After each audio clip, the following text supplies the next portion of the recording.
Assalamualaikum warahmatullahi wabarakatuh. Perkenalkan kami dari kelompok 3 Sejarah Indonesia Baru 2 yang beranggotakan 1. Muhammad Miftah Nur Amin, 2. Muhammad Atharik Azizi, 3. Pentala Fida, 4. Philadelphia Maning, 5. Saya sendiri Winda Nur Cahyaningrum, 6. Zaki Farhan Aufar. Kelompok kami akan membahas mengenai pecahnya koalisi NU dari Masyumi. Pembahasan akan dibagi menjadi yang pertama, pembentukan Masyumi, kedua, kiprah Masyumi dalam demokrasi liberal, dan yang terakhir, keluarnya NU dari tubuh Masyumi. Apakah kalian tahu hubungan NU dan Masyumi pada tahun 1945 hingga tahun 1960 menarik untuk dikaji? Seperti yang kita ketahui, Masyumi mengawali sejarah partai politik Islam pada awal kemerdekaan, yang akhirnya dibubarkan di era Presiden Soekarno. Masyumi mengawali sejarah partai politik Islam pada awal kemerdekaan Indonesia. Partai politik Islam yang dibentuk sejak zaman pendidikan Jepang ini memiliki sederet tokoh terkemuka sebelum akhirnya dibubarkan di era Presiden Soekarno. Jepang membentuk partai ini bertujuan untuk membantu mengendalikan umat Islam. Jepang melarang adanya partai Islam di Indonesia, bahkan sampai memisahkan antara golongan cendekiawan dengan para kiai. Jepang lebih memilih para kiai di pedesaan karena bisa diandalkan untuk mencari dukungan dalam membantu Jepang di Perang Pasifik. Jepang juga tidak tertarik dengan partai-partai Islam dari bentukan Belanda, yang kemudian oleh Jepang partai-partai tersebut dibubarkan. Umat Islam mendirikan sebuah organisasi untuk melindungi kepentingan mereka dari penjajahan Jepang yang diberi nama Majelis Islam A'la Indonesia atau MIAI. Organisasi ini merupakan golongan nasionalis Islam yang berfokus kepada bidang agama dan bisa diandalkan sejak masa penjajahan Belanda, hingga diberikan kebebasan untuk didirikan hingga pada masa Jepang organisasi ini masih berdiri. Kemudian pemerintah Jepang mendirikan suatu organisasi yang bernama Masyumi. Pendirian Masyumi merupakan pengganti Majelis Islam A'la Indonesia yang sudah dibentuk pada tahun 1937 dengan pemimpinnya Warhadin Wondo Amiseno untuk menaungi berbagai organisasi Islam. Sebelumnya Jepang telah membentuk organisasi putra, namun organisasi tersebut tidak bisa diandalkan untuk membantu Jepang hingga akhirnya dibentuk organisasi Masyumi. Masyumi didirikan pada tanggal 24 Oktober tahun 1943 karena Jepang memerlukan suatu badan untuk menarik dukungan rakyat Indonesia melalui agama Islam. Setelah kemerdekaan Indonesia tepatnya pada tanggal 3 November tahun 1945, ada anjuran dari pemerintah Indonesia untuk mendirikan partai-partai politik. Hal ini menjadi sebuah kesempatan bagi umat Islam untuk menunjukkan jati diri mereka dan menyalurkan keikutsertaan umat Islam untuk andil dalam kemerdekaan Indonesia. Selain itu menjadi ajang perjuangan bagi kepentingan umat Islam sendiri. Dilanjutkan dengan mengadakan Muktamar Islam Indonesia di Yogyakarta pada tanggal 7 hingga 8 November tahun 1945 dengan hasil keputusan untuk mendirikan Majelis Syuro bagi umat Islam seluruh Indonesia. Pada awalnya organisasi Masyumi hanya sebagai keperluan federasi, namun kemudian setelah kemerdekaan Indonesia, organisasi Masyumi berubah menjadi organisasi politik, yang mana pemerintah Indonesia mengizinkan para anggota Masyumi untuk bebas berpolitik, dan kemudian ditetapkan pendirian Partai Masyumi pada tanggal 7 hingga 8 November tahun 1945. Menarik bukan? Kedudukan Masyumi sebagai partai terbesar berubah setelah NU keluar dari Masyumi. Semakin membuat kita penasaran perihal pengaruh NU di dalam tubuh Masyumi sendiri, sehingga mengakibatkan Masyumi tidak lagi menjadi partai terbesar. Lalu bagaimanakah kiprah Masyumi dalam demokrasi liberal itu? Mari kita bahas bersama-sama.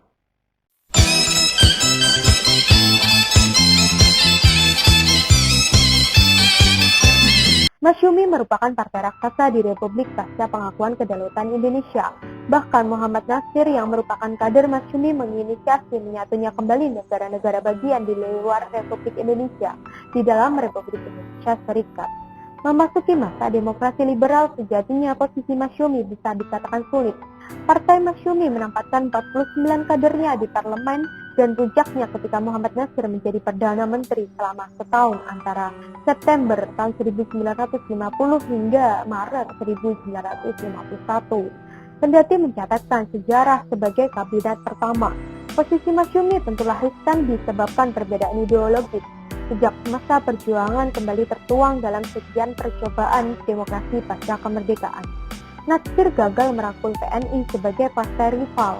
Burhanuddin Harahap menjadi yang terakhir mengisi posisi Perdana Menteri RI dari Masyumi.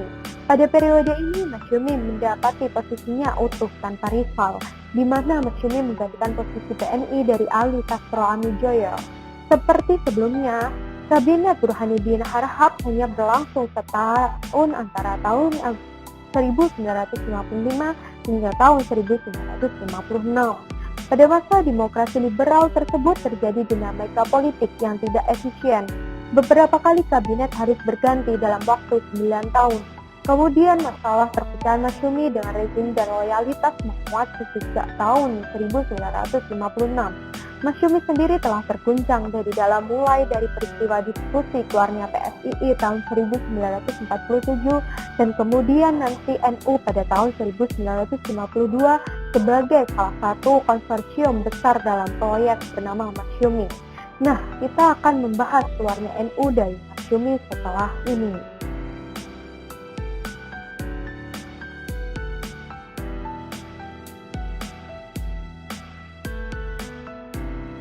NU menjadi salah satu anggota istimewa Masyumi.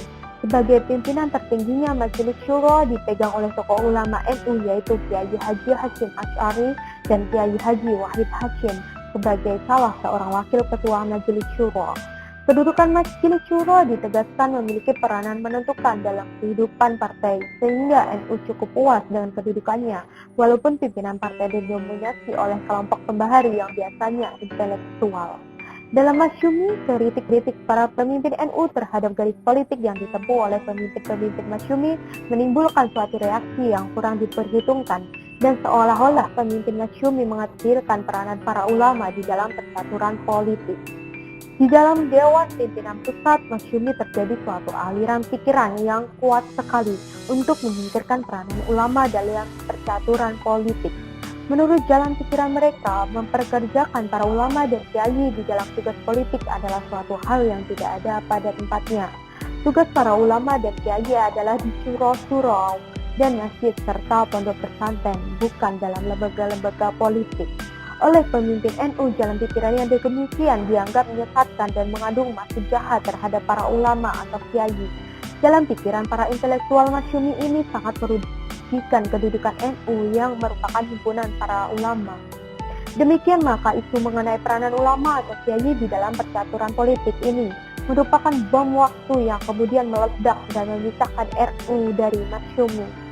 Ada kalanya di mana tokoh-tokoh intelektual Masyumi menunjukkan sikap-sikap politiknya yang menurut pandangan ulama NU tidak tepat. Seperti ketika Sukiman menduduki kekuasaan, Menteri Luar Negeri Ahmad Subarjo dari Masyumi menandatangani persetujuan MSA atau Mutually Security Act, keamanan bersama dengan pihak Amerika Serikat. NU tidak menyetujui politik luar negeri Masyumi di bawah pimpinan Sukiman Subarjo ini. Sebab dengan penandatanganan MSA ini, maka politik luar negeri Indonesia sudah jelas memihak blok barat dan tidak lagi berdiri di atas prinsip-prinsip bebas dan aktif. Dengan demikian, maka ketidakpuasan NU terhadap Masyumi bertambah lagi, yakni perkara politik luar negeri yang ditempuh oleh Masyumi. Di samping itu, ada satu hal lagi yang cukup menjengkelkan NU terhadap Masyumi, yaitu saat Nasir berkuasa, maka Perdana Menteri Muhammad Nasir mengeluarkan suatu seruan kepada gerombolan DITII Kartosuwiryo agar turun dari gunung dan keluar dari hutan untuk kemudian kembali ke pangkuan Ibu Pertiwi. Keamanan mereka akan dijamin dan akan diberi amnesti. Akan tetapi setelah gerombolan DITII turun dan memasuki kota, mereka dilucuti dan kemudian dijebloskan dalam penjara. Gerombolan DITII yang taat pada seruan pemerintah ini dipimpin oleh Amir Fattah.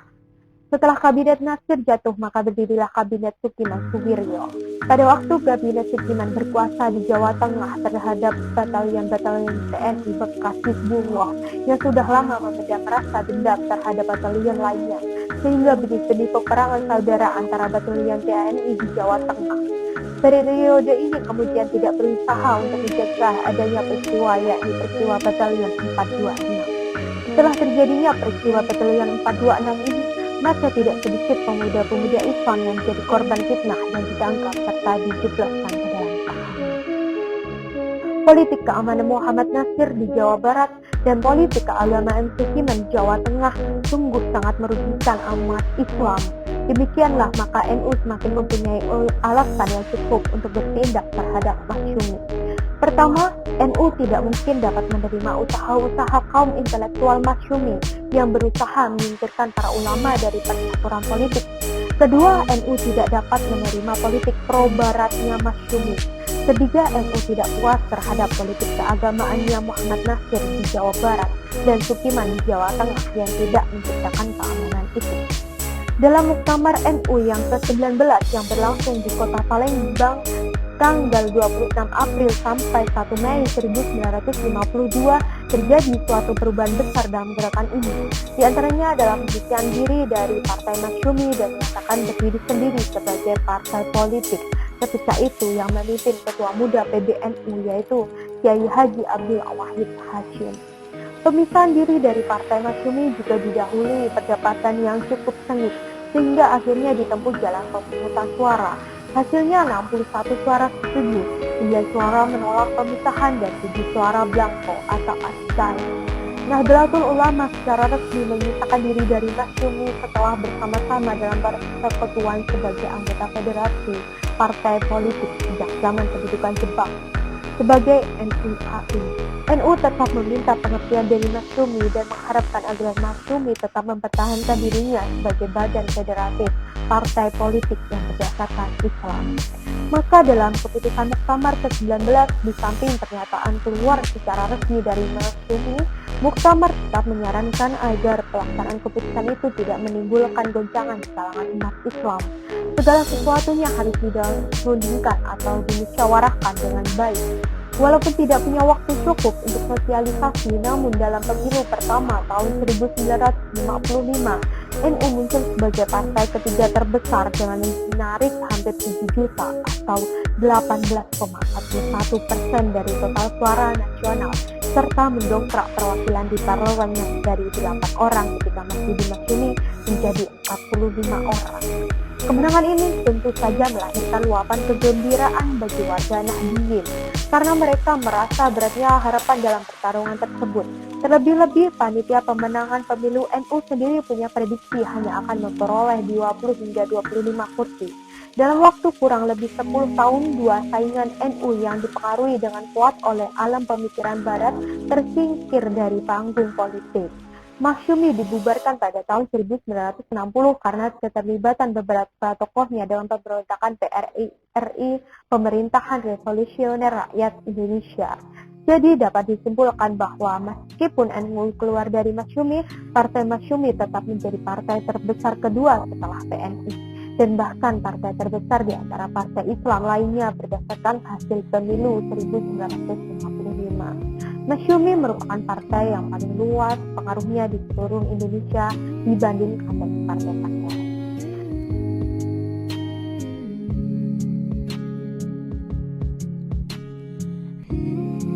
Sangat menarik kan pembahasan kita kali ini mengenai partainya yang terkenal pada masanya. Terima kasih, kami dari kelompok 3 SIB pamit undur diri. Mentari senja telah tenggelam, hujan turun mulai terjatuh. Kami tutup dengan bacaan salam. Wassalamualaikum warahmatullahi wabarakatuh.